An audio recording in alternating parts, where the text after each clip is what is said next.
How many salespeople or service people is your company going to lose because of age or health in the next 5 to 7 years? The reality of business today is we in industry are going through a major cultural shift of the baby boomers aging out of the workforce. Like me, I'm 63. And the reality is 5 to 7 years from now, I don't think I'm going to be actively working like I am today.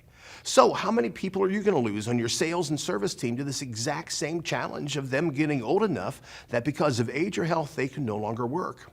In the distribution companies I work in, I see that number being anywhere from on average 20% up to 60% of their force is going to be gone in 5 to 7 years. And the reality is most companies haven't done anything about it. The biggest shift, the biggest change your company is going to need to do with this, going to the next generation of sales and service people, is you're going to have to change your management style. The reality of the baby boomer management style was this leave me alone, answer my phone and give me help when I need it style of supporting a sales rep.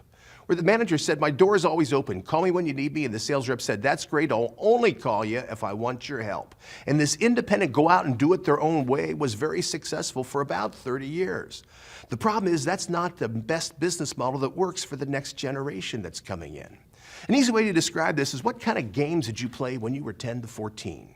If you're a baby boomer, born after about 1946, but before early 1960s, then the reality is the games you played in your neighborhood, like me, were just pickup games. Somebody had a bat, somebody had a ball, we had a game. We spent over half our time fighting over the rules and if the ball was in or out. It was this independent pickup style of playing. I look at my 32-year-old daughter. She's never played sports alone. It would have been considered an incompetent parent if I would let her run around the neighborhood on her own. So that every game she played had a coach, had a uniform, had a team, had active involvement. So now when these people, these next generations are joining your sales team, their first question is, where's my coach? Not a business model most companies are ready for because their sales managers don't have time to coach and lead because they're so busy doing everything else.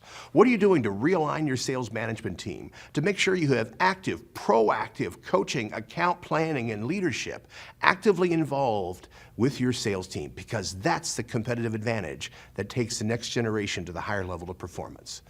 Because we know they're good.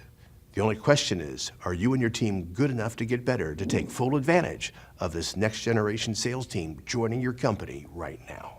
To view more quick clips, visit ISSA.com.